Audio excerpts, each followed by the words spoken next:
Hola a todos. Hoy hablaremos de un tema que está muy de moda y creo que necesita algunas aclaraciones por parte de algún especialista. Quiero que entendamos el complejo proceso por que es tan difícil perder grasa y además de entender los intereses de cierta parte de la industria alimentaria, farmacéutica y de marketing. Y además, hoy tenemos un nuevo movimiento, el llamado Real Fooding, que parece que ha venido para quedarse.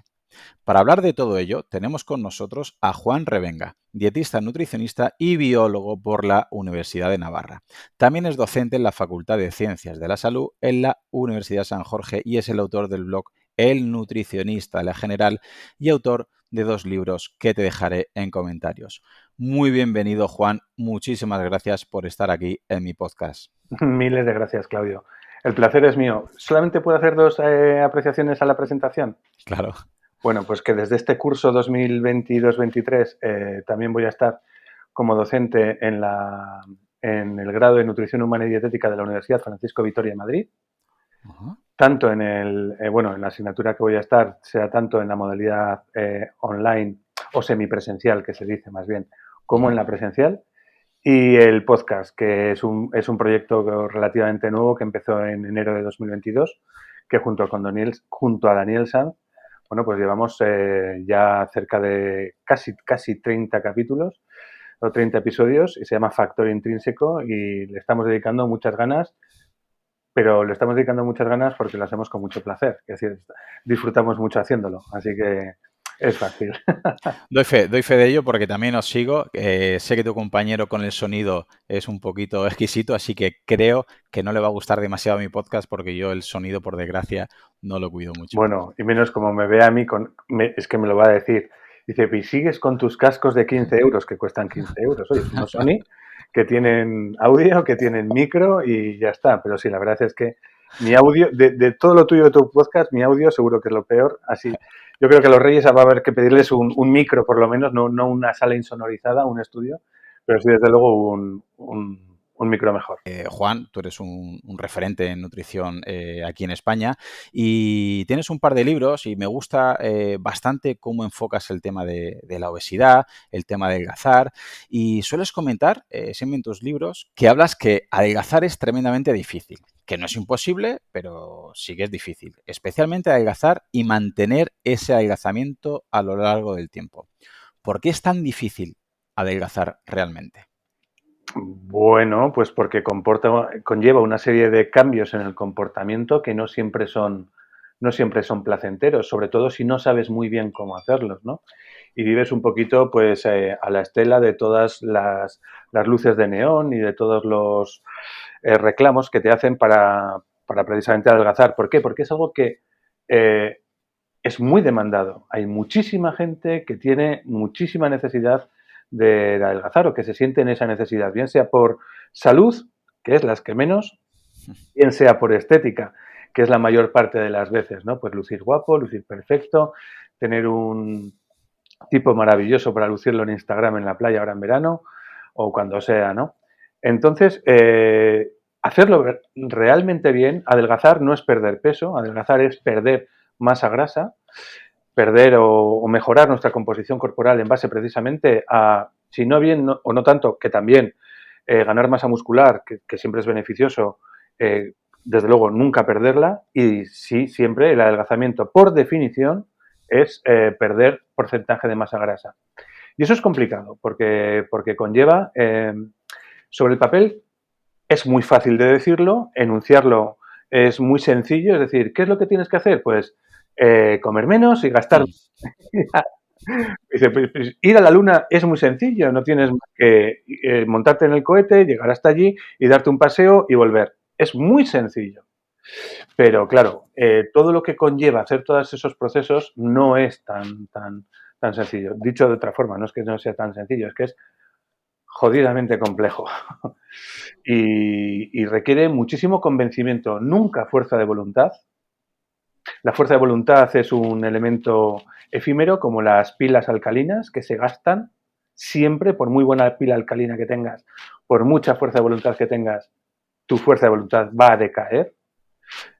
Con lo cual no es cuestión de convencimiento, no es cuestión de fuerza de voluntad, es cuestión de convencimiento. Mira, Te pongo un ejemplo. Ujú.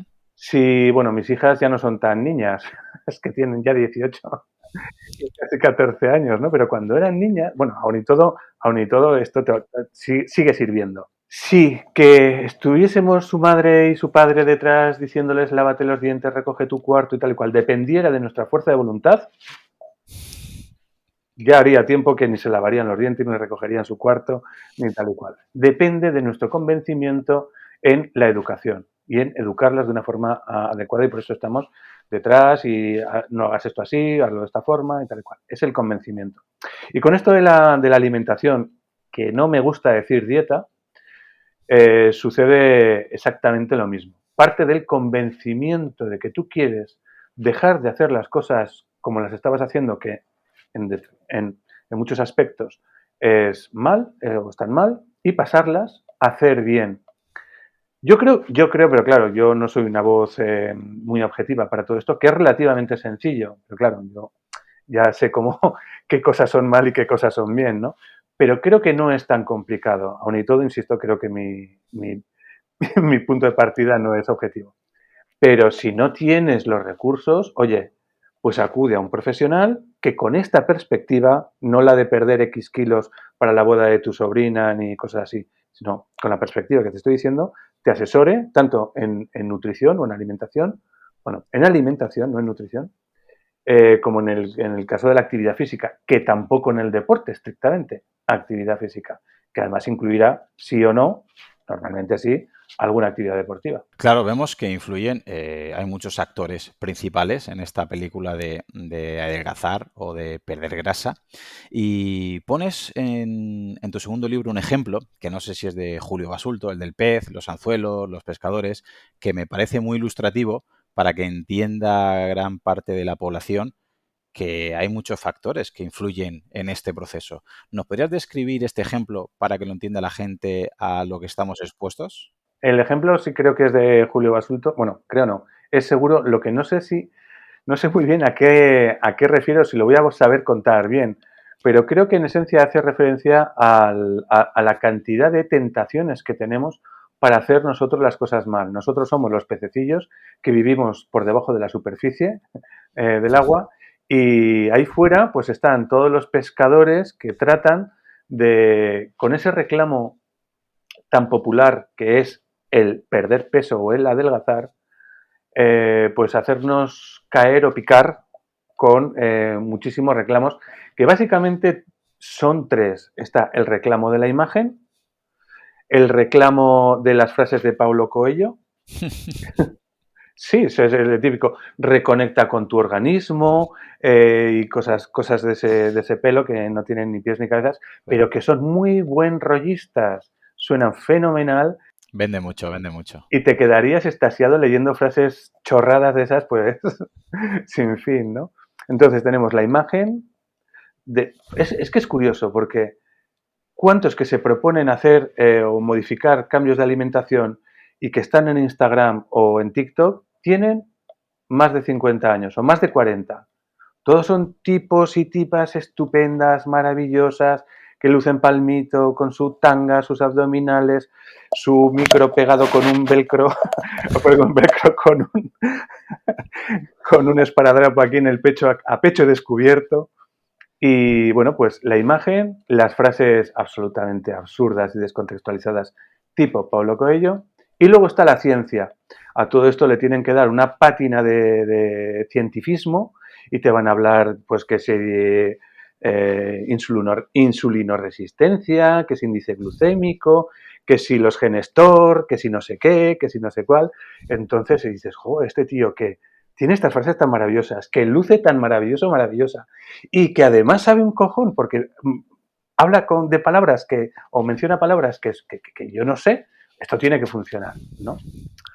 Entonces, esos son los anzuelos con toda la carnaza, con todo el cebo, que son, pues eso, la imagen, las frases complacientes y el cientifismo. Y nosotros, pues claro, como hay tanta gente, hay una frase en latín que dice, que reza, populus vulnecepi, que significa la gente quiere ser engañada. Esa frase en latín está puesta en un grabado holandés del siglo XVII. Siglo XVII. Y se ve a un mercachifle o a un vendedor de mercado medieval, con un montón de pócimas en torno a un mostrador y la gente flipando, pues que si con los crecepelos, el elixir de la eterna juventud. Claro, entonces en la Edad Media no se hablaba de, de adelgazamiento ni esas cosas, precisamente. Bueno, y debajo, Populus Bull de Cepi, la gente quiere ser engañada, dándonos a entender que, pues eso, que los encantadores de serpientes, que los engañabobos van a estar ahí siempre y que nosotros queremos confiar en todo aquello que nos gustaría que fuese cierto. Y entonces, la imagen, más las frases de Pablo Coelho, más el cientifismo, pues hacen, un combo perfecto, ¿no? Para que piquemos. Totalmente. Me gustaría apuntar aquí una anécdota. Bueno, yo entreno triatletas y soy asesor de deportistas, sobre todo de larga distancia. Y es curioso como últimamente me he encontrado varias mujeres, por ejemplo, que han llegado a perder el ciclo menstrual siguiendo consejos de influencer, de gente de Instagram que vendía pócimas mágicas, dietas extremas. Y al final valoras cómo están ellas o ellos, que han llegado muchos con menos de 40 años, y las dos cosas que están consumiendo es Viagra y antidepresivos, por seguir dietas extremas, suplementación extrema y por llevar una vida muy alejada de lo que es saludable, pero el problema que yo veo aquí es el cortoplacismo y como Claro. al principio puede funcionar, me vengo arriba, subo fotos en redes sociales y el feedback que reciben es tan bueno, que claro, bajar de ese caballo, bajar de ese tren a esas personas, es complicado que llegue Juan Revenga y le diga que tome menos Claro. suplementos y tome más legumbres. Es que lo tenemos muy complicado porque nuestro mensaje es mucho menos, tiene mucho menos neones, tiene menos lazos, no tiene frases de Pablo Coelho. Yo estoy aquí haciendo el podcast con camiseta, o sea, con polo, no estoy en pelotas. Entonces eso no viste, no, o sea, no viste, perdón.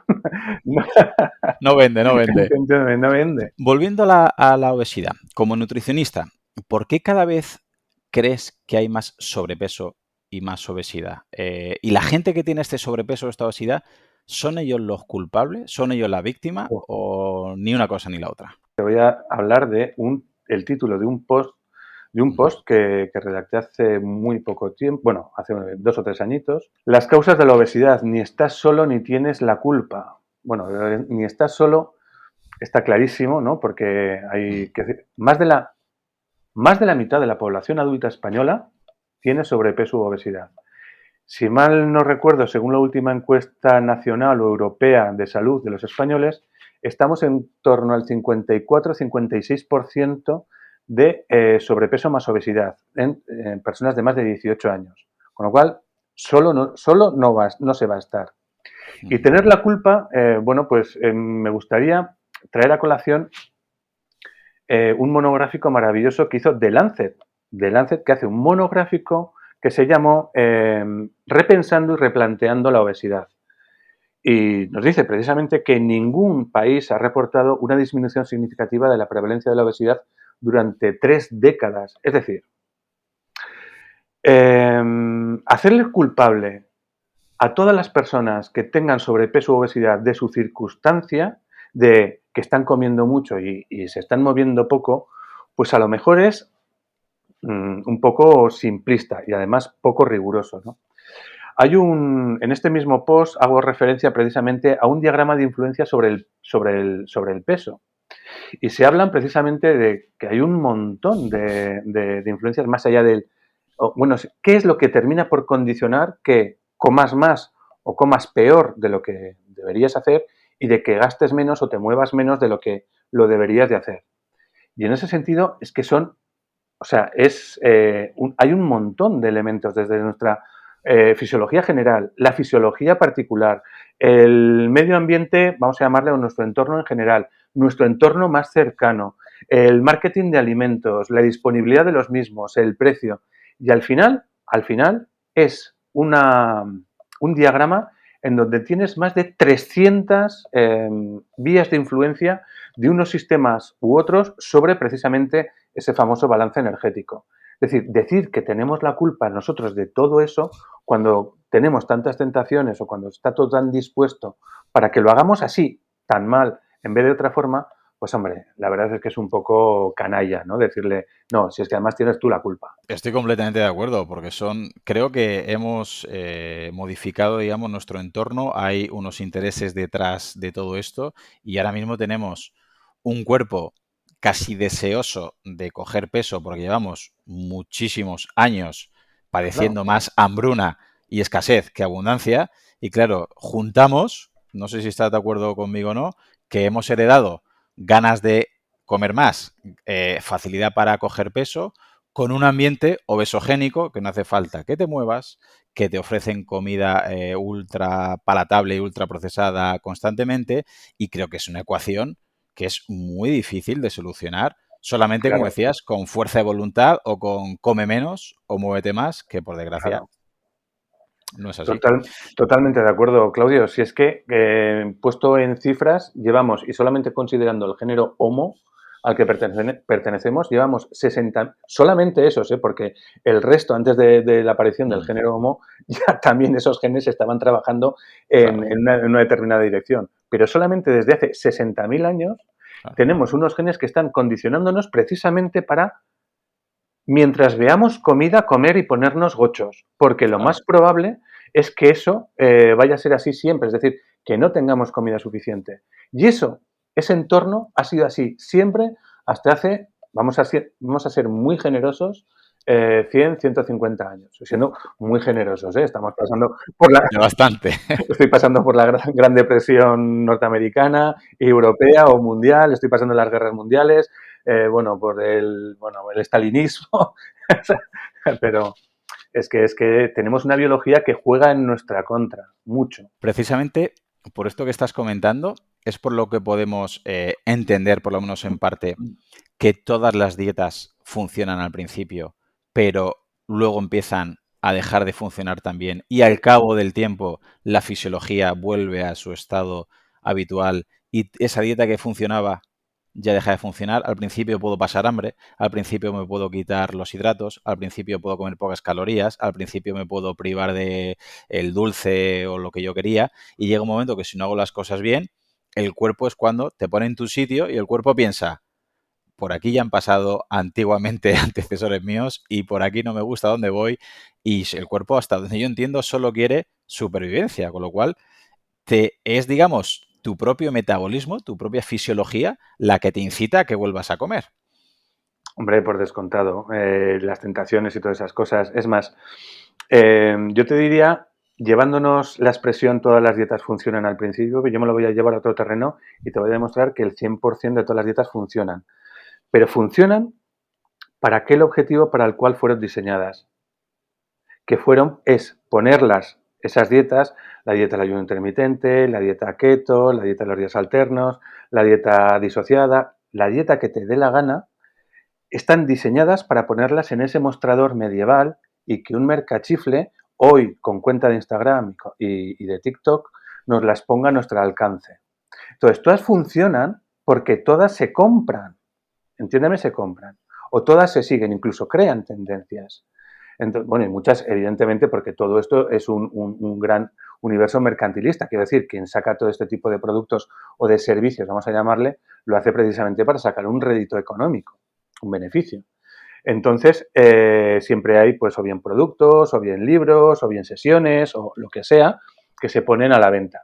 Y en ese sentido, todas funcionan. Todas funcionan porque terminan obteniendo o compensando la inversión que hicieron inicialmente, porque es muy sencillo. La inversión es muy poquita, relativamente poquita, y la cantidad de gente mucha que se va a preocupar. Con lo cual, todas las dietas funcionan siempre, si las sabes vender bien. ¿Por qué? Porque todas hacen ganar dinero a sus promotores, ¿no? En cuanto, si nos ponemos ya del otro lado, si nos ponemos del lado de los consumidores, todas las dietas funcionan, sí, porque nos pillan con fuerza de voluntad, nos pillan con ganicas, que se dice aquí en Aragón. Es decir, te pillan así, como con mucho, muy, muy preparado, muy concienciado y tal y cual, pero claro, eso, como depende solo de la fuerza de voluntad, en poco tiempo, bueno, más o menos poco tiempo, decae y volvemos, pues eso, a caer precisamente en celebrar todo con comida o o en recuperarnos de un varapalo de la vida, también con comida, refugiarnos en la comida. Hay un monólogo de Leo Harlem maravilloso. ¿Qué te ha salido bien el examen? A comer. ¿Qué te ha salido mal? A comer. Bueno, lo dice, en vez de a comer, dice a beber, ¿no? Dice el lingotazo. El lingotazo. Pues es eso. Entonces, caemos en eso. Caemos en los anuncios iba a decir, de los medios de comunicación o de televisión. Caemos en los lineales del supermercado ante productos que son, como tú bien dices, hiperpalatables. Es que lo tenemos, y voy a usar otra vez la expresión, que es muy malsonante, jodidamente difícil, porque está todo en nuestra contra. Nuestra biología y las multinacionales para proveernos de todo aquello que nos va a llamar especialmente la atención. Con eso quiero profundizar un poquito, porque tú tienes una expresión que me gusta mucho en tu libro, que hablas que a veces el problema puede ser que esté dentro del problema. Y citas un texto de Margaret Chan, que fue Mm, la directora general de la Organización Mundial de la Salud ya en 2013, que dio un discurso sí, acerca de que precisamente que hay cierta parte, y siempre digo cierta parte porque luego hay industria alimentaria, industria farmacéutica, que no quiero que suene aquí como crítica a toda esta industria, porque gracias a ella podemos tener alimentos a disposición continuamente y gracias a la industria farmacéutica, pues hoy una infección apendicitis, vamos, es casi una anécdota entre comillas y hace años podría suponer la muerte. Pero creo que tiene que entender la gente que hay cierta parte de la industria alimentaria y cierta parte de ciertas industrias, ¿no? Por no nombrar más, que obviamente se benefician de ciertos hábitos que a lo mejor no son beneficiosos para nuestra salud y que eso puede estar sesgando o modificando las decisiones de los gobiernos del primer mundo. sí, incluso Margaret Chan, ojo, que lo decía ella en 2013, esta mujer dejó de ser directora general de la Organización Mundial de la Salud en 2017, y esto era un discurso de apertura del curso, valga la redundancia, del año 2013, y decía precisamente que hay cierta industria alimentaria, es más, yo te diría, lo dice ella también, la mayor parte de la misma, la más visible, dándote toda la razón, Claudio, y haciendo esa salvedad que es necesaria, no es lo mismo, o sea, son igualmente industria alimentaria quien comercializa peras, Eso es. berenjenas y rodaballos, que comercializa cereales de desayuno, chocolatinas, snacks salados, pizzas prefabricadas, etcétera, etcétera. Ambos son industria alimentaria, pero no son lo mismo. Y aquí Margaret Chan los distingue muy bien, les pone un nombre que es bastante concreto y que todo el mundo se hace idea de cuál es. Por cierto, todo esto está en el post Todo Podrido, ¿vale? Se llama así. Todo podrido, los intereses de la industria alimentaria distorsionan las políticas de salud pública. Insisto, palabras todas ellas de... Bueno, el todo podrido lo digo yo, ¿eh? Eso, todo lo demás lo dice Margaret Chan. Y las identifica muy bien, quiero decir, sí, son industria alimentaria, pero que en vez de berenjenas no son la big food, Claro. ¿vale? Y no son la big alcohol, que en ese discurso habla de la big food, no, sí, la big alcohol Sí, el tabaco, soda, ¿no? y la big soda, eso es, big food, big soda y big alcohol. Entonces, caño, es que son estos, no son los que venden brócoli, ni son los que venden cerezas de temporada. No, aunque todos sean industria alimentaria. Y estos sí que son, dice textualmente Margaret Chan, son estas industrias las que en este momento temen una regulación de sus productos por parte de las administraciones sanitarias. ¿Por qué? Porque saben que si la administración sanitaria se va a poner a regular la comercialización, el etiquetado o lo que fuese, o la publicidad de sus productos, saben que van a salir perdiendo y que por tanto, vuelvo al discurso de Margaret Chan, recurren a las mismas tácticas que antaño puso en práctica, ojo, cuidado que viene curva, la industria tabacalera. No sé, quiero decir, yo también me he dado cuenta que yo ya tengo una edad y, bueno, más que la tuya, pero tú también sabrás, pero mucha gente ha perdido un poco el foco, que la industria tabacalera durante muchísimo tiempo financió estudios científicos, pagó a médicos e instituciones sanitarias para decir, uno, no solamente que el tabaco no era malo, sino que al mismo tiempo podría ser bueno. Correcto. Entonces, bueno, pues recordemos, son estas mismas industrias las que están recurriendo a las mismas tácticas que antaño puso en práctica la industria tabacalera. O sea que también tenemos otro factor más complicado, por eso decías que lo tenemos tan tremendamente, ¿no?, difícil, Venga, va. luchar contra esta epidemia, porque conforme más profundizamos leyendo, interpretando este mundo, la verdad es que estamos rodeados de impedimentos y creo que es una de las explicaciones por las que se va aumentando y, por desgracia, si vemos las curvas de crecimiento, creo que seguirán subiendo. Y uno de los movimientos que salió, bueno, un compañero nutricionista tuyo, que mucha gente, bueno, ya lo nombro porque ya todo el mundo sabemos de quién está hablando, Carlos Ríos, creo que empezó hace tiempo a introducir esto de come comida real, el concepto real fooding, ¿no? Y que ha pasado de ser un buen movimiento a ser una marca y no sé si opinas como yo, pero creo que se fundamentó en algo muy bueno, con muy buenas ideas, y me parece el típico caso que el personaje al final se come a la persona y ha pasado a donde digo, ¿no? Es decir, como nutricionista, ¿qué opinas de este movimiento Real Food y cómo crees que ha evolucionado el paso este de movimiento a marca? Vale, primero por la cuestión meramente etimológica. Compañero es quien me acompaña y Carlos Ríos hace mucho tiempo que ha dejado de acompañarme. Carlos Ríos tiene la misma titulación que yo, académica, firmada por el Rey de España, que es la de Grado de Nutrición Humana y Dietética, y ya está. Ese es actualmente nuestro mayor nexo, nuestro punto bisagra. A partir de ahí se abren muchísimas divergencias. Yo tengo que reconocer abiertamente y siempre lo he hecho, y cuando se me critica que yo critique a Carlos Ríos, siempre se me dice que si la envidia, que si tal, que si cual, que qué poco se apoya al compañero y todo ese tipo de cosas. Yo durante muchísimo tiempo he estado al lado, he sido compañero y el mío de Carlos Ríos. Es decir, yo he aplaudido. Recuerdo su cruzada contra la vida azul de De Alcampo. Alcampo. Te iba a decir, era maravillosa. Claro que fue maravillosa, pero al mismo tiempo era muy fácil, tío. Es que estaban haciendo unas burradas que era de escándalo, ¿no? Sí, había chocolatinas, y había una cerveza, y Sí, había sí, sí, sí, sí. cosas con sello azul que no era muy lógico. No, no, no, efectivamente. De hecho, igual que pasó muchas veces con cuál era el estoy pensando en otra cadena de supermercados que también tuvo una iniciativa parecida. El grupo IFA, efectivamente. Esto yo lo titulé en el año 2016, la triste campaña de la Gasol Foundation y el grupo IFA. Los llamaron los supersaludables. Bueno, pues algo muy parecido a la línea azul. Lo que pasa es que el grupo IFA de Alcampo, lo que pasa es que el grupo IFA no tiene ni muchísimo menos la misma repercusión que tiene Alcampo, ¿no? Esa marca, la gran multinacional de distribución de alimentos. Y sobre el papel, pues parecen propuestas muy buenas, tanto la que hacía el campo como la que hacía el grupo IFA, pero luego veías que se estaban haciendo cosas absolutamente descontextualizadas, incluso a la contra de lo que se estaba intentando o teóricamente se estaba intentando teóricamente promover, que eran unos patrones de alimentación más saludables. Pues en ese sentido, con Carlos Ríos, pues absoluta convergencia y me pareció estupendo. Y bueno, pues ha sido pues con el devenir del tiempo que es que, como tú bien dices, pues se ha transformado ese movimiento de comer comida real, que ojo, también hay que reconocerlo.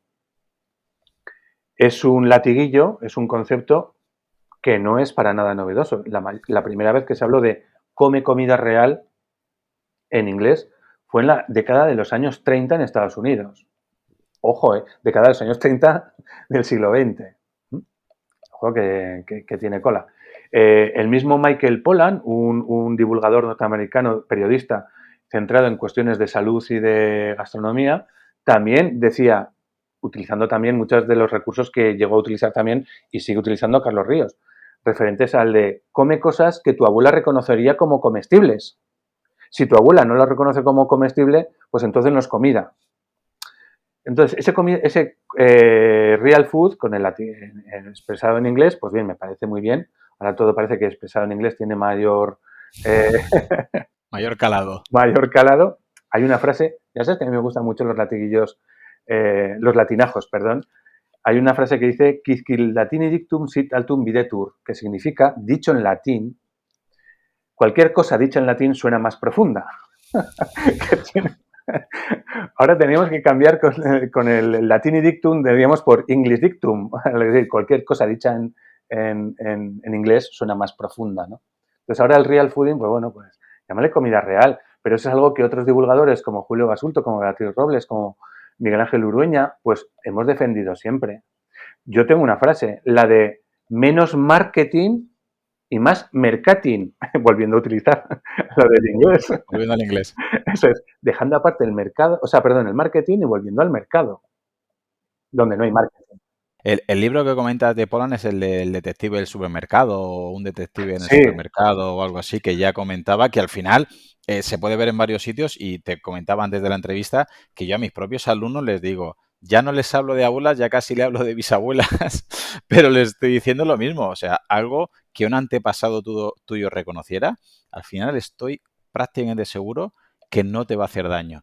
Todo lo que es muy novedoso, que está envasado, que está envuelto con mucho plástico, que pone sin gluten, sin lactosa, sin aceite, al final probablemente, habría que luego analizar, pero probablemente así de entrada de primeras tenga algún pero y habría que ver, habría que analizar un poquito. yo te iba a decir eso, que cuantas menos medallas, cuantos menos cosas diga el alimento de sí mismo, de que contiene esto o que deja de contener aquello, porque están con vitaminas, con proteínas, con ácidos grasos omega 3 o sin azúcar, sin gluten, sin etcétera, etcétera, cuantas menos medallas tenga, muchísimo mejor. ¿Hemos visto algún salmón en la pescadería decir sin azúcar añadido? No. O rico en proteínas, no. Eso lo sabemos los nutricionistas, bueno, y gente que sabe un poquito del tema, pues es un alimento rico en proteínas, que es rico en omega 3, bla, bla, bla, bla, bla, bla. Pero en el mercado y no lo pone. ¿Vale? No hace falta atribuirle esas medallas para que se vendan. Eso es. Y eso es, cuanto más medallas pongan, Peor. más carencias seguramente tendrá. Y para que no te fijes en las carencias, ¿no? O en lo perjudicial, o en lo dañino, o en lo menos saludable, pues es una manera de distracción. Eso es. Para poder entender un poquito esto del real food, porque hay mucha gente que en el instituto me siguen preguntando muchos alumnos y sobre todo familiares.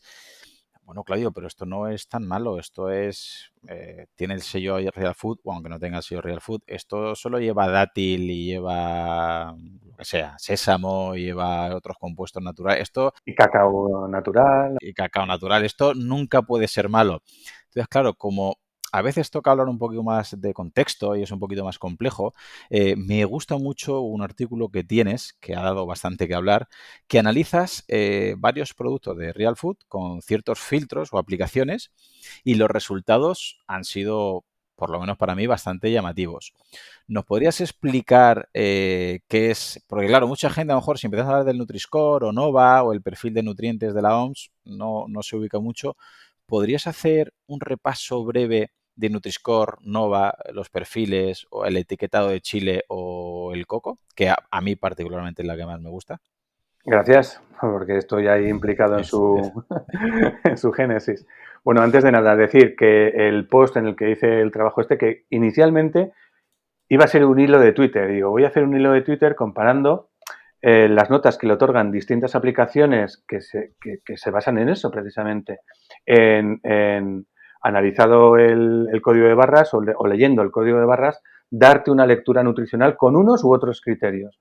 Entonces, esto que partió de la idea original de ser un hilo de Twitter, terminó siendo un post y no de los cortos precisamente, y además que invertí bastante trabajo para recabar toda la información.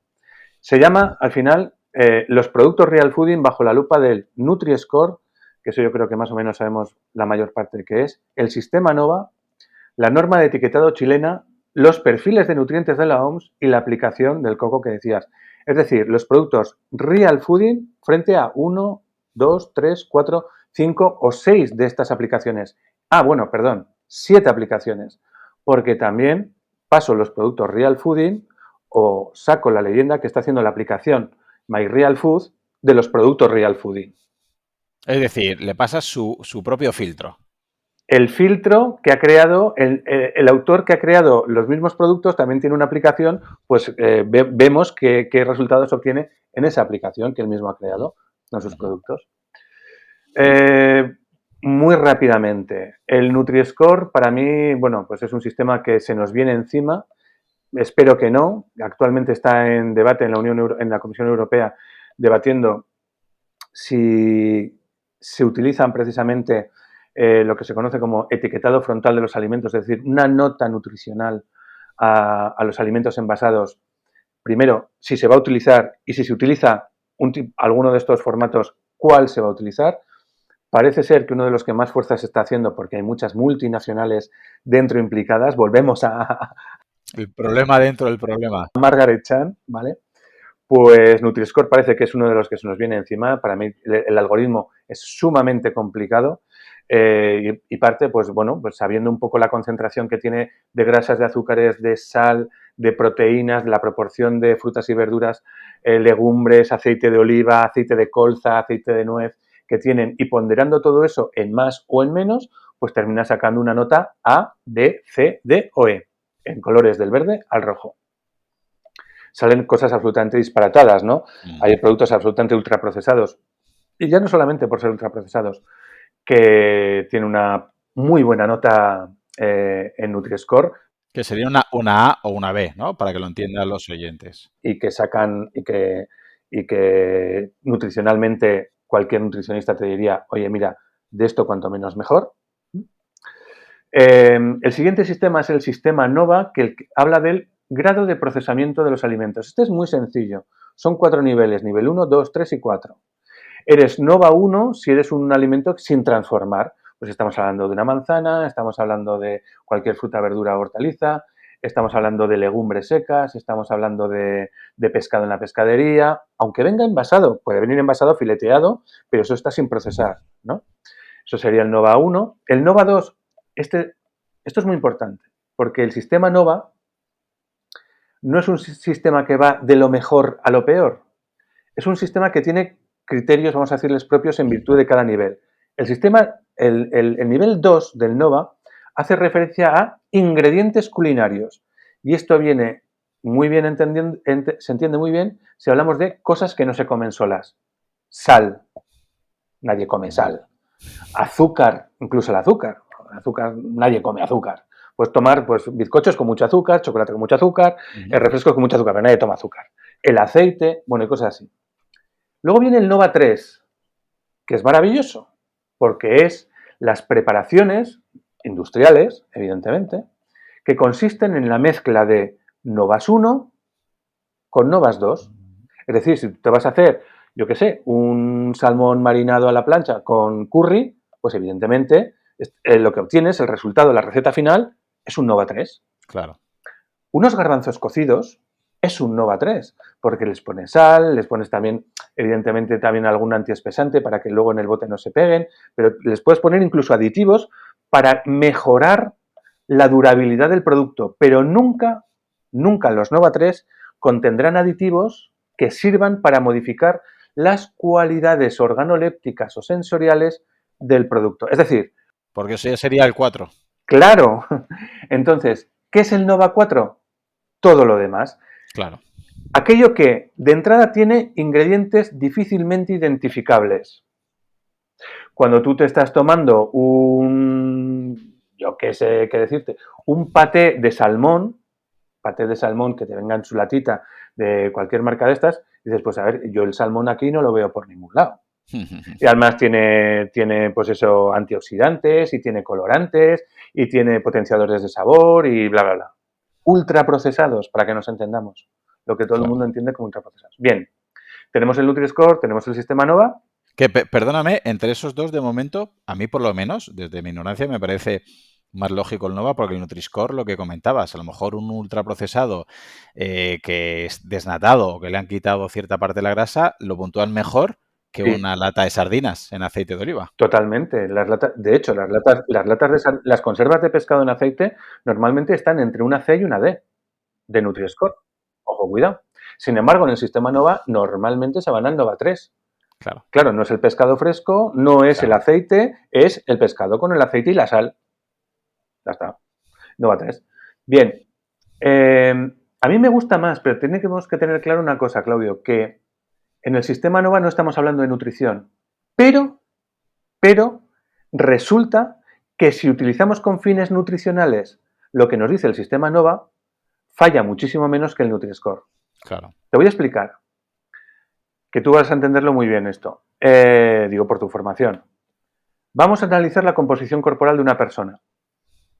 Para analizar la composición corporal de una persona solamente hay un sistema directo, que es tumbarla en la mesa, coger un bisturí, rajarla y poner lo que es grasa a un lado y lo que es no grasa al otro y pesar. Ese es el único sistema directo. Todos los demás sistemas, desde la bioimpedancia, desde el plicómetro, desde la hidrodensitometría, la famosa piscina, todos esos son sistemas indirectos. No están midiendo grasa, están midiendo otras cosas que se correlaciona muy bien con la grasa, unas mejores que otras. Sí, sí, sí. Yo siempre digo que no se puede medir la grasa porque habría que descuartizarte. Todo lo otro es Claro. estimar. Bueno, timar. Y se puede estimar de Estimar. mayor. Ah, vale, estimar. Te había entendido timar. No, No, no, no, no, digo estimar. El DEXA es el que más se sí. aproxima, pero hay otros métodos que se estima con un porcentaje de error muy, muy, muy, Muy muy bueno y muy claro. sencillo. El DEXA es carísimo, pero por Claro. ejemplo con la bioimpedancia, pues oye, tienes unos resultados, sobre todo dependiendo de qué aparatos estés utilizando, pues que muy bien, por la inversión la pequeña inversión que haces y la rapidez con la que se obtienen esos resultados, no mides grasa, mides la resistencia al paso de la electricidad de tu cuerpo, básicamente, y eso se correlaciona muy bien, sabiendo tu peso, tu altura y tu edad, con la masa grasa. ¿Vale? ¿Estamos midiendo masa grasa? No. Con el NOVA, ¿estamos midiendo la calidad nutricional? No. Pero se correlaciona muy bien con la calidad nutricional. Normalmente los NOVA 4 son alimentos ricos en sal, azúcar, calorías, grasa o todo ello junto o en distinta combinación. Y normalmente los NOVA 1, los NOVA 3, porque el NOVA 2 no te lo vas a comer solo, Claro. los NOVA 1 y los NOVA 3 suelen ser alimentos, suelen ser productos que digas, oye, pues pueden formar parte de un patrón de alimentación saludable. Sin embargo, los NOVA 4 no. Casi, casi por definición. Por definición correlativa, es decir, por correlación. Vale, que nos alargamos con esto. La norma de etiquetado chileno. La norma de etiquetado, Los sellos, ¿no? sí, la norma de etiquetado chileno también en México, ahora también muy pronto me parece que se va a implementar en Argentina. Todos bajo la misma filosofía, no tienen los mismos puntos de corte, pero básicamente la filosofía es la misma, consiste en lo siguiente. Establecido un alimento con determinadas características, yo le voy a medir la cantidad de azúcares, si tiene azúcares añadidos de cualquier forma, le voy a coger la cantidad de grasas si tiene grasas añadidas de cualquier forma, la de sal si tiene sal añadida de cualquier forma, como glutamato monosódico, como sal directamente, etcétera. Y si le he medido cualquiera de estas tres cosas, le voy a medir también la cantidad, su densidad energética, la cantidad de calorías. Y todo esto por 100 gramos. Y pongo unos determinados puntos de corte para sal, para azúcar, para grasas y para calorías. Y si lo supera, ese producto se pondrá a la venta con una esquela o con un octógono negro que pone alto en azúcar, alto en sal, alto en grasas o alto en calorías o cualquier combinación de estas. Está muy bien, porque bueno, esto es lo que está intentando la industria alimentaria evitar por todos los medios aquí en la Unión Europea. No lo ha conseguido, pese a la grandísima presión que ha hecho en Latinoamérica, no lo ha conseguido hasta el momento ni en Chile, ni en México, ni en Argentina, como digo, que viene de cabeza. Y está bastante bien. Viene a ser un poquito como en el tabaco las esquelas, ¿no? Que te dicen fumar Claro. mata, ¿no? No es tanto, no es tan salvaje.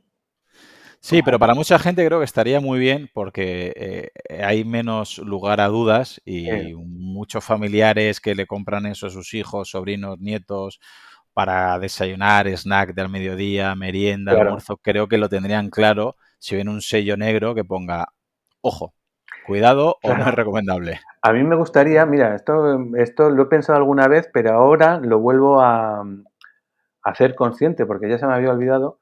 Estaría muy bien mirar cuántos de los productos con Nutri-Score A llevan sellos negros. Más de uno seguro. No, no, una buena mayoría, una importante cantidad. Vamos a dejarlo ahí. Seguro que sí.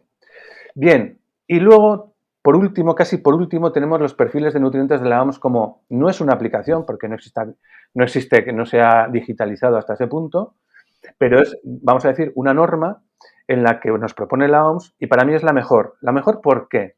Porque hasta ahora, tanto el Nutri-Score como el sistema NOVA, como la norma de etiquetado chilena, lo de los sellos, cogían a todos los alimentos y los miraban bajo la misma lupa. La suya, pero la misma. Y con la misma lupa mirabas unas galletas que me mirabas un filete de salmón. Y la OMS dice, no, no. Vamos a coger y vamos a establecer 17 categorías de alimentos. 17 categorías quiere decir lo siguiente, que cualquier producto que tú compres en tu supermercado, que sea comestible, no me refiero a la pasta de dientes ni a lavavajillas, cualquier alimento que tú compres o producto que compres comestible en el supermercado irá a parar a una de estas 17 baldas, ¿no? 17 categorías, 17 baldas, o podría estar ahí. Y para cada balda voy a establecer una serie de niveles críticos o no. Por ejemplo, al aceite, a los aceites vegetales, no le voy a mirar la cantidad de grasas. Claro. ¿Por qué? Porque son 100% grasa. Todos. Con lo cual, es un criterio que no me sirve para discriminar. Claro. ¿Vale? Le puedo mirar la cantidad de grasas saturadas, y lo hace, es decir, lo propone. Si eres aceite y estás en esta categoría, te miraré la cantidad de grasas saturadas. La de calorías tampoco te voy a mirar, porque ya que son 100% grasa, todos van a ser 900 kilocalorías por cada 100 gramos. Y así con todo, lo hace con los refrescos, lo hace con la bollería, la pastelería, lo hace con los helados, lo hace con otras bebidas distintas de refrescos, lo hace con las frutas, las verduras, las hortalizas, los congelados, 17 categorías. Eso lo tenéis, si queréis ampliar la información, lo tenéis en un post del Comidista que se llama, por concretar, aquí. Ni cereales, ni galletas, ni zumos, anuncios para niños que la OMS prohibiría. ¿Por qué anuncios para los niños que la OMS prohibiría? Porque originalmente la OMS propuso que todos aquellos productos que en su categoría sobrepasasen al menos uno, o desde luego más, pero desde que sobrepase uno de los criterios que establece para esa categoría, no deberían de ser objeto de publicidad dirigida a los niños. Con lo cual, ninguna galleta, ningún cereal, y cuando digo ninguna es ninguna. De hecho, la OMS lo dice, si eres galleta, si eres cereal de desayuno, si eres zumo, no deberías tener derecho o deberías de tener prohibida la publicidad dirigida a los niños. Ojo, ¿eh? Eso sería lo ideal. Pero aquí y en muchos otros países no solamente la publicidad no la dirigen, sino que encima pues hay haces sellos de asociaciones. Claro, claro. Sí, Entonces, sí. claro, eso lo ve cualquier madre o cualquier padre en el supermercado que estas galletas son ricas en hierro, vitamina B y lo patrocina la Asociación Española de Pediatría, por ejemplo, se me ocurre decir eso. Una Entonces, claro, locura, es una locura, has dicho. una Sí, sí. locura que yo sé que es imposible. Entonces, yo comprendo que ese padre o esa madre sin educación nutricional diga, son baratas, Chachi. están buenas, vienen en monodosis en paquetitos que se lo puedo meter en el cole, les gusta, No se las caducan, comen, no no caducan. caducan y es alto en hierro, es alto en vitamina B y tiene formas de animalitos prehistóricos. Y bien eh, avalado por la Asociación Española de Pediatría. Claro, es un plan sin fisuras. Sí, sí. Y claro, yo creo que los oyentes tienen que entender que volvemos, que a veces el problema está dentro del problema y que o nos educamos un poquito nutricionalmente entre todos, aunque sea a nivel básico, o al final, por algún lado, no lo van a colar. Y la última aplicación, el último filtro es la del coco, ¿verdad? Ah, bueno, sí, sí, pero claro, es que el coco resulta que, como ya te he dicho cuáles son los que más me molan, el coco es una aplicación que yo tuve el placer de desarrollar junto con dos CEO, ¿no? que tenía la empresa, franceses, dos bellísimas personas, y que me dijeron, oye, vamos a hacer una aplicación que verdaderamente sea distinta de las otras, la famosa Yuca que está por ahí y tal y cual. Mm. Vamos a hacer algo que verdaderamente, que es muy criticable, ¿no? Tiene muchos puntos de crítica. Vamos a hacer algo que tenga sentido. Y entonces, básicamente, lo que hicimos es aplicar y en este orden, el perfil de nutrientes de la OMS o los criterios de la OMS que hemos mencionado antes. Acto seguido, los vamos a combinar también, lo tenéis también todo explicado en el blog, con el sistema NOVA. Y una vez que ya tenemos una nota derivada precisamente de haber pasado el filtro de la OMS y del sistema NOVA, también le descontamos puntos si se le podría poner a ese producto sellos según la norma chilena. Bien, y básicamente es eso. ¿Y qué ocurre? Pues que nos hemos encontrado que la aplicación del coco tiene muy pocos errores desde el punto de vista nutricional. Es decir, los productos malos siempre salen malos. Es que esto es importantísimo. Claro. A ver, que un producto malo, perdón, que un producto bueno, válido, salga con una nota mala, ¿es malo? ¿Es un error? Sí, es un error, pero no es un error grave. Porque te está diciendo esto que sería bueno, pues como que no lo comas, ¿no? Porque tiene una nota mala. El verdadero problema es lo que le pasa al Nutri-Score. Bueno, también le ocurre en el sentido que hemos hablado antes. Pero que te catalogue como positivo productos de claro perfil nutricional insano. Eso sí que es grave. Entonces, el coco lo que consigue es que ningún producto malo sale bien. No. De hecho, el gran defecto que tiene, pero es que no es un defecto, es que la vida es así. El gran defecto que tiene es que apenas hay productos con notas por encima de 8. El coco valora de 0, bueno, de 1 a 10. 10 mejor nota, 0 peor, 1 peor nota. Entonces, productos por encima de 8, pues es que apenas hay. ¿Por qué? Pues porque el salmón, la lubina, el lomo de cerdo, las berenjenas, el brócoli, las manzanas, las legumbres secas, no se venden con código de barras. Claro. Entonces no le puedes pasar la lectura. Y a todo lo que sí le puedes pasar la lectura, el código de barras, pues resulta que la mayor parte a día de hoy es ultraprocesado. En este sentido, MyRealFood, la aplicación MyRealFood, se las ha apañado, y muchas otras aplicaciones como Yuka, para precisamente tunear tanto su algoritmo para tener un amplio abanico de productos, de notas, para el amplísimo abanico de productos o catálogo que tenemos en el mercado, haciendo pues cosas irreales desde mi punto de vista. Pero bueno, el coco es real, ¿por qué? Porque, mira, Libro Blanco de la Nutrición en España. Es un libro de 2013, 600 y pico páginas, que ojo que ya ha llovido desde 2013, pero que hace un sucinto análisis, bueno, 600 páginas, tampoco tan sucinto, 600 y pico páginas de la situación de la nutrición en España. Libro Blanco de la Nutrición en España. Está editado por la Fundación Española de Nutrición. Sinceramente, no es mi asociación sanitaria preferida, pero tengo que reconocer que a mí ese libro me gusta muchísimo y se lo recomiendo a todo el mundo. Está fácilmente descargable si se busca en Internet. Y en la página, no sé, 30 y tantas o 40 y tantas, dice algo así como que nuestras abuelas vivían, vamos a volver a lo de antes, que ya hemos hablado, pero bueno, nuestras abuelas vivían o confeccionaban su minuta diaria con un catálogo de alimentos que variaba, que apenas llegaba al centenar de ítems, de elementos. Y que, sin embargo, y a día de hoy, la cantidad de ítems o elementos a las que se enfrenta el consumidor actual está rondando los 30.000, 40.000. Claro, si tú restas 100 de 30.000, te sale 29.900.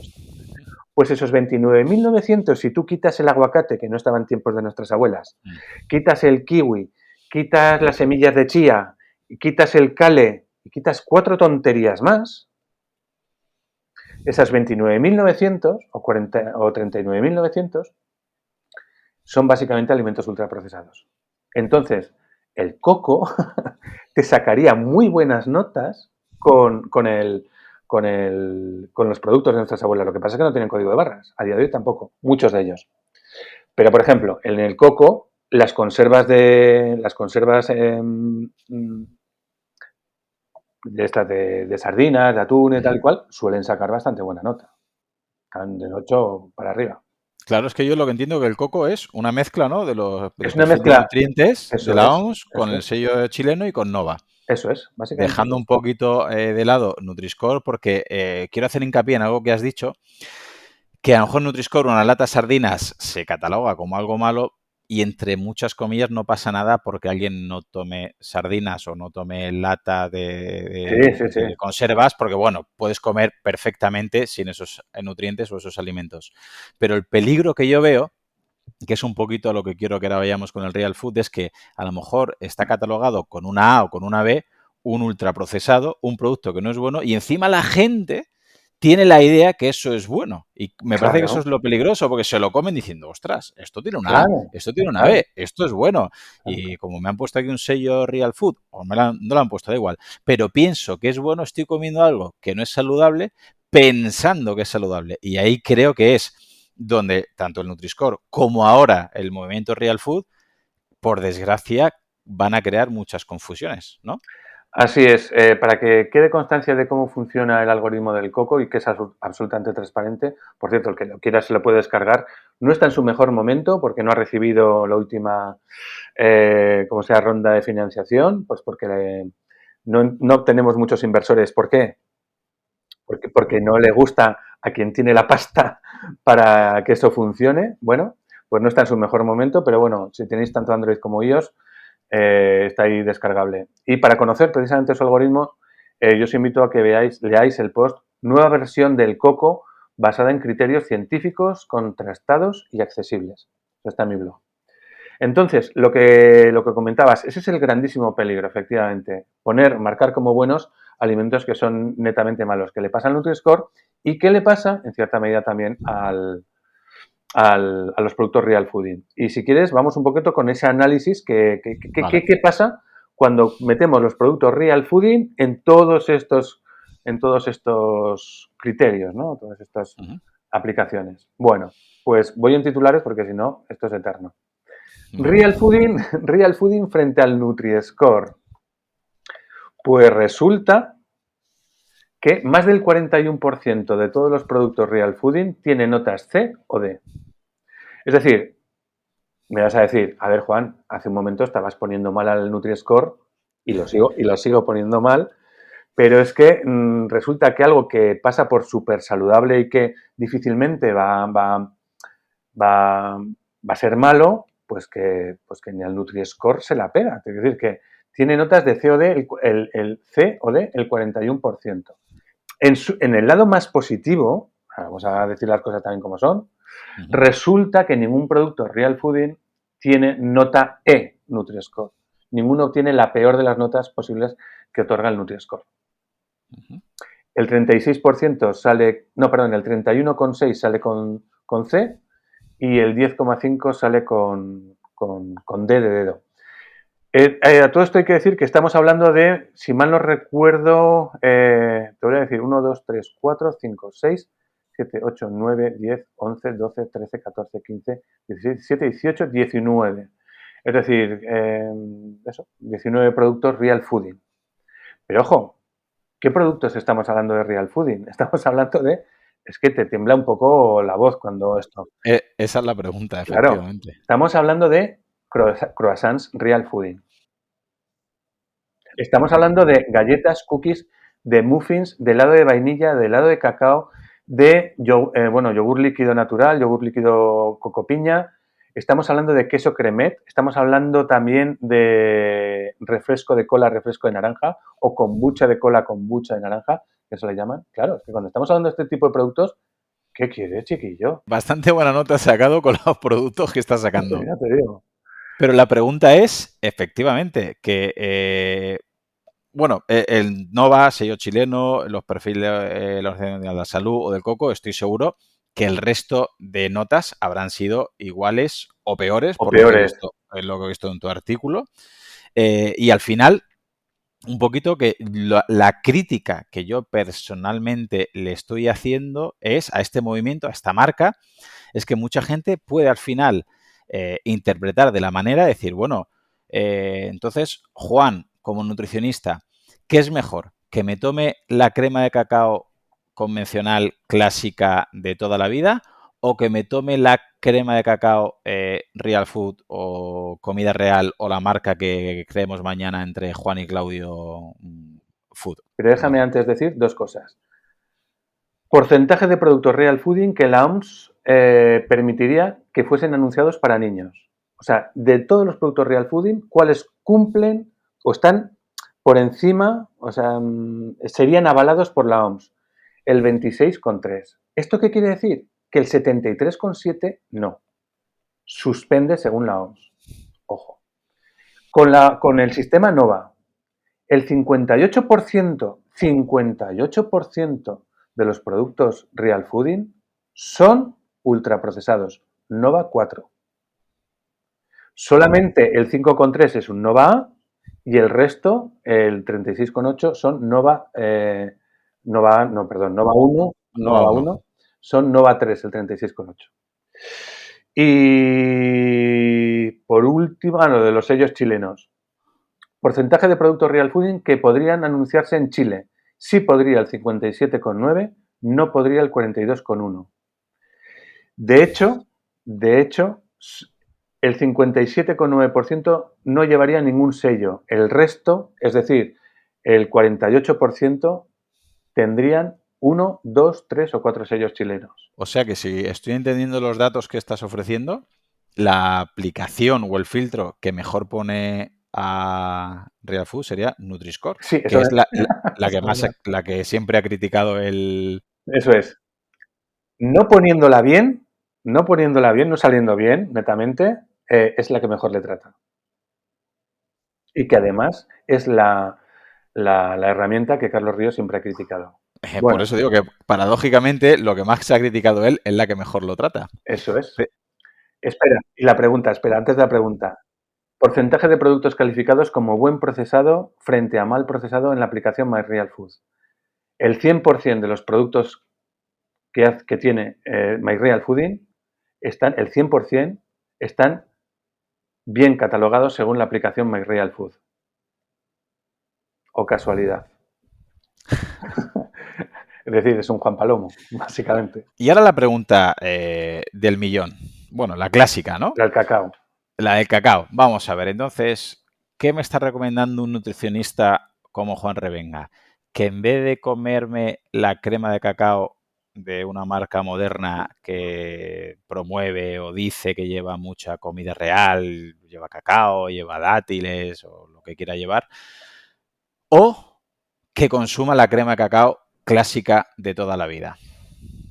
¿Qué prefieres, Claudio? ¿Una patada en la bisectriz o un puñetazo en la cara? Esa es la falacia de la falsa elección, ¿no? Es decir, Claro, me estás poniendo entre dos elecciones que son malas per se, pero claro, dándome la sensación de que no tengo otra elección. claro. Bueno, no te voy a decir que no consumas nunca crema de cacao, sea de la marca que sea, pero déjame que te haga un símil que a mí me gusta mucho y que creo que sirve muy bien para identificar cuál es un poco la perspectiva adecuada.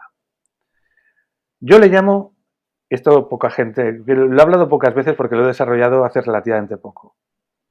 Yo le llamo el trenecito de los alimentos. Suena un poco a Barrio Sésamo, ya lo sé, pero bueno. Bueno, Bueno, pero a veces así es como se entienden mejor las cosas. es muy fácil, muy sencillo de entender. Está la locomotora, está la cabeza de convoy y está la cola del convoy. Cada vagón engloba una gama de alimentos. Sería un poquito lo que le sucede a las categorías de la OMS. Y no te creas que se aleja mucho del concepto, ¿eh? Cuanto más cerca de la cabecera estás, el vagón o la gama que está dentro de ese vagón es más saludable y cuanto más te alejas, más insana.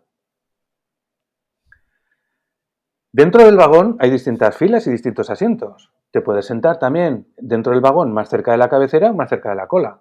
Eso también es entendible, ¿no? Y además, los 3, 4, 5 primeros vagones son intercambiables. ¿Cuáles son los 4 o 5 vagones de cabeza de convoy?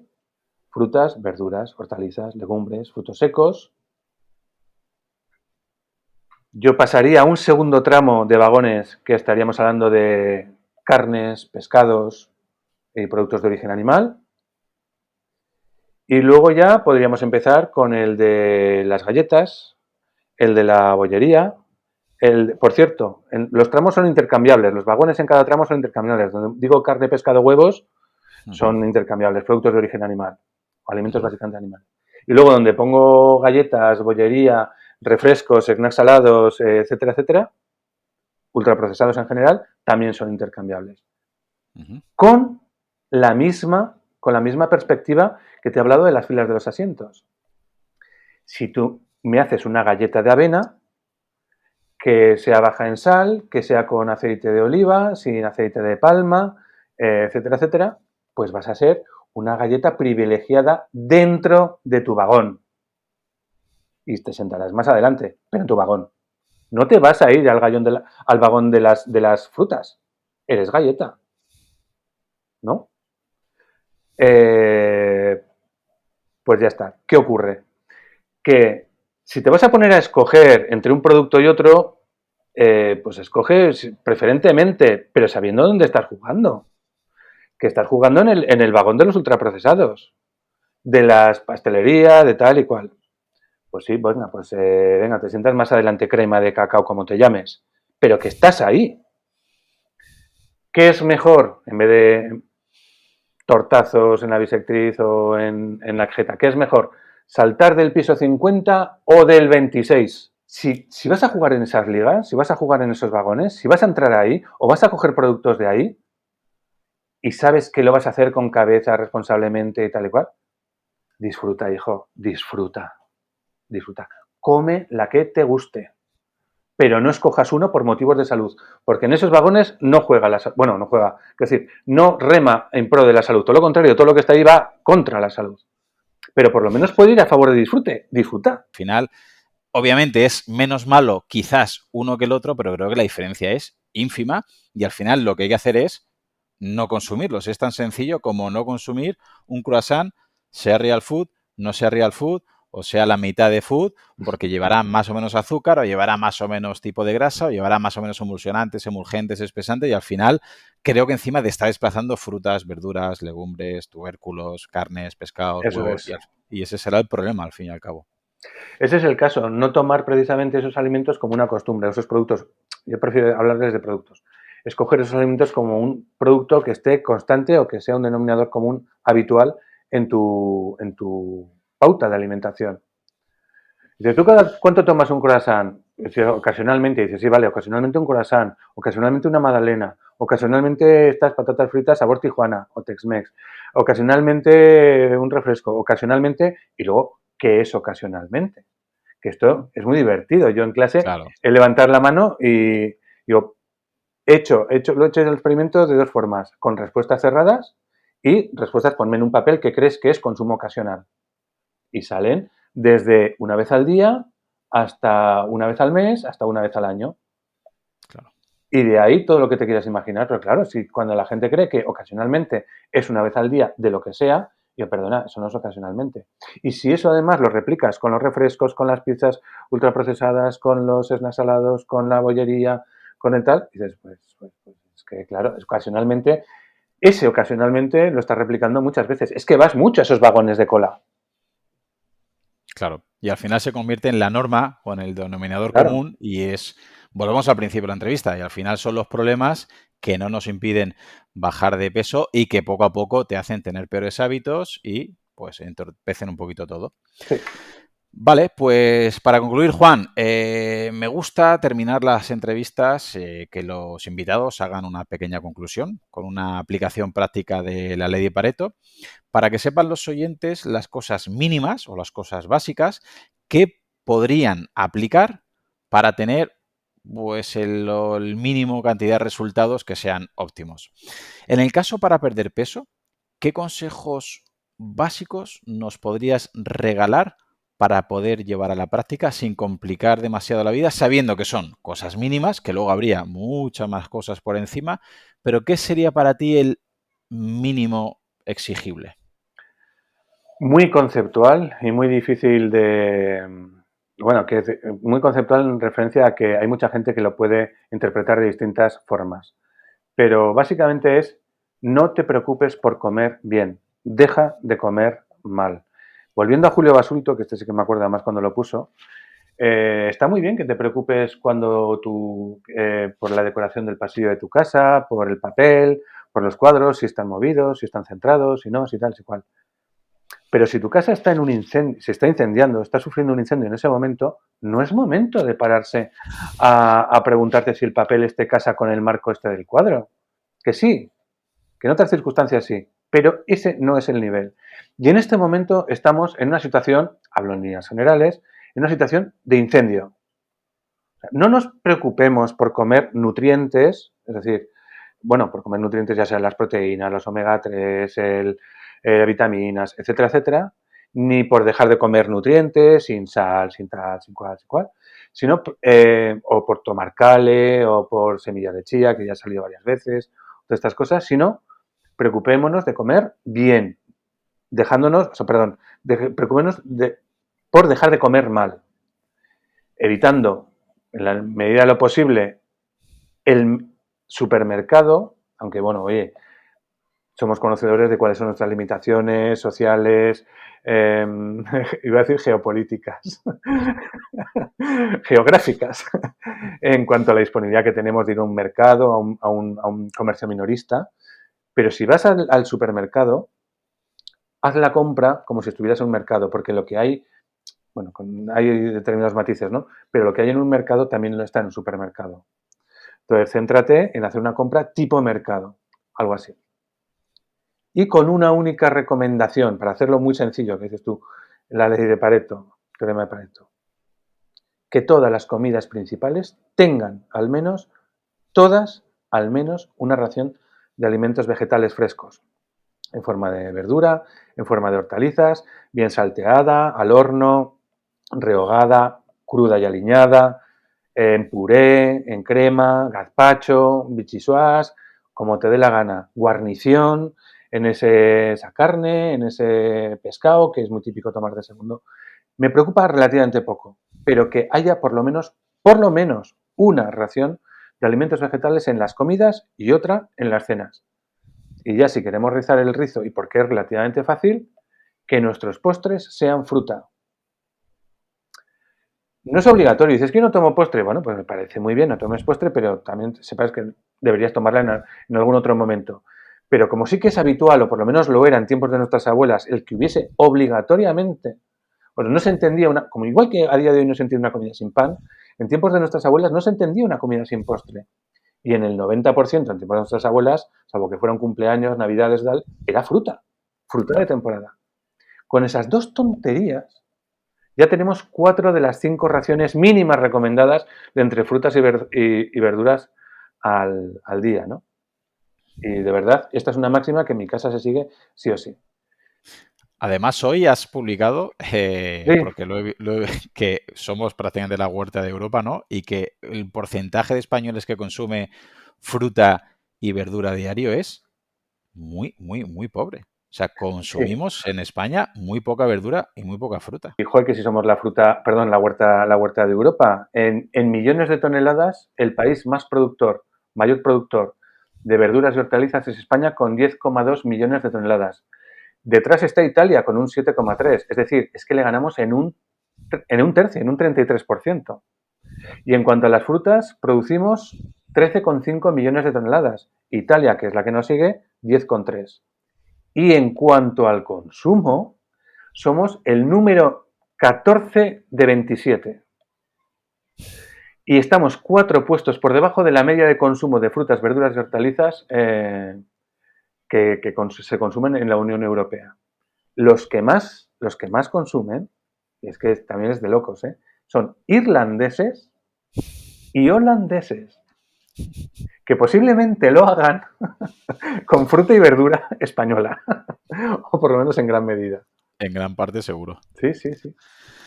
En gran parte seguro. Pues mira, a modo de anécdota, yo, por ejemplo, en el instituto, de anécdota y de queja un poquito para ver si algún día algún político escucha a alguno de estos podcasts gracias a los invitados que traigo como tú.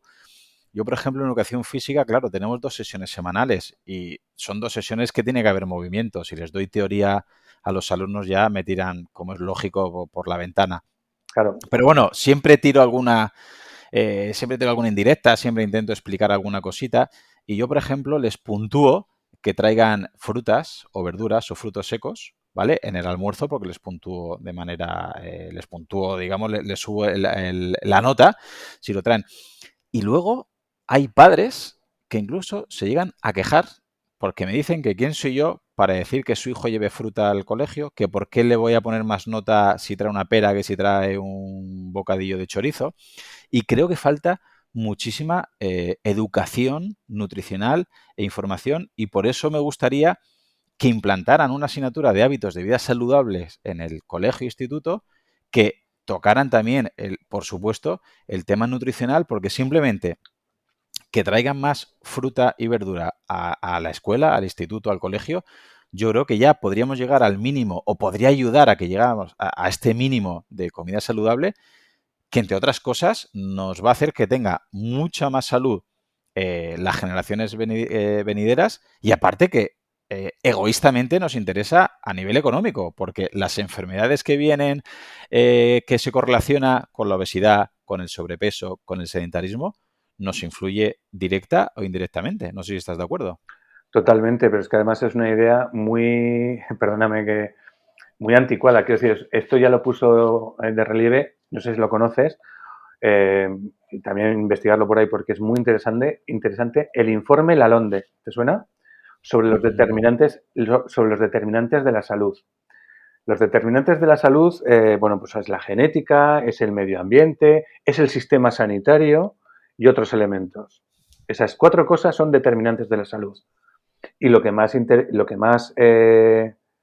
el factor de mayor peso son el medio ambiente, el entorno, nuestro entorno. Eso es lo que más determina nuestra salud. Y luego, junto a ese cálculo sobre los determinantes de la salud, Lalonde, que era un ministro de Sanidad canadiense de los años 70, estableció cuáles eran en los países desarrollados los recursos económicos que se destinaban a la mejora de cada uno de estos determinantes. El determinante que más peso específico tenía en la salud, el medio ambiente, los estilos de vida, realmente, que era como decía, recibía la menor partida, un 2% de todos los recursos. Y sin embargo, el sistema sanitario que haya más o menos médicos, centros de atención primaria, etcétera, etcétera, que era lo que menos determinaba el pronóstico de salud de una población, era lo que más recursos se llevaba.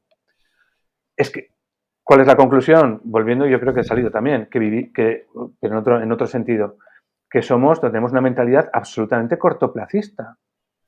Y que el más vale prevenir que curar, pues no nos entra en la cabeza ni a martillazos. Y bueno, Sí. pues sí, efectivamente, claro que tendríamos que dirigirnos hacia una sociedad mucho más preventiva. Pero no sé si eso entra dentro de lo que se consideran utopías al más puro estilo Tomás Moro.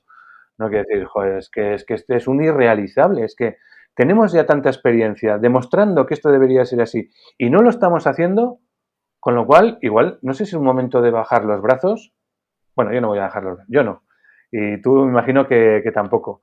Pero sobre todo para hacer fuerza lo que tú estás diciendo, para que las autoridades sanitarias tomen cartas en el asunto en este sentido y dejen de promocionar tanto una población curativa y paliativa y promueva más una sociedad preventiva antes que lo otro. Correcto, pues hasta aquí la entrevista, Juan. Muchísimas gracias por haber participado aquí. Creo que hemos filosofado muy bien acerca de la nutrición, todo lo que conlleva la pérdida de peso, el real food. Es algo complejo porque creo que ha venido para quedarse, y me parece que es un poquito lo que hemos terminado hablando, que como falta educación nutricional, sigo viendo gente que piensa que porque lleve un sello, ya digo, real food, o ponga 00, o ponga bajo en grasa, o ponga sin calorías, o ponga sin azúcares añadidos, piensa que eso es bueno y al final eso lo adhiere a su dieta, y creo que eso no es la solución, y por eso te quiero agradecer que hayas dado esta explicación del filtro Nova, del Nutri-Score, de los sellos chilenos, del coco, de cómo un poquito interpretar estos sellos Real Food o este movimiento. Y sin más, quiero agradecerte de nuevo la participación y que nos digas dónde te podemos encontrar para aquel o aquella que no te siga o no te conozca para tus divulgaciones. Pues muy fácil, cualquier día andando en mountain bike en los alrededores de Zaragoza y más digitalmente, pues en el podcast, en Factor Intrínseco, en el blog, El Nutricionista en la General y en @Juan_Revenga, tanto en Twitter como en Instagram. Perfecto, pues ha sido un placer y hasta otra, Juan. Muchísimas gracias, Claudio. A ti. Solamente agregar que si te ha gustado, la manera de agradecérmelo es que lo compartas con algún amigo, algún familiar, tu grupeta de entrenamiento o algún compañero. Si ves interesante el contenido y quieres escuchar los próximos episodios, suscríbete en tu reproductor de podcast habitual. También recordarte que me puedes encontrar en Instagram, Facebook y sobre todo YouTube, Twitter o en mi blog Profe Claudio Nieto, donde intento compartir información que creo interesante aclarar y divulgar. Y un último favor, déjame una reseña en la plataforma que utilices. Me ayudarás a darme a conocer y que pueda llegar el mensaje a mucha más gente.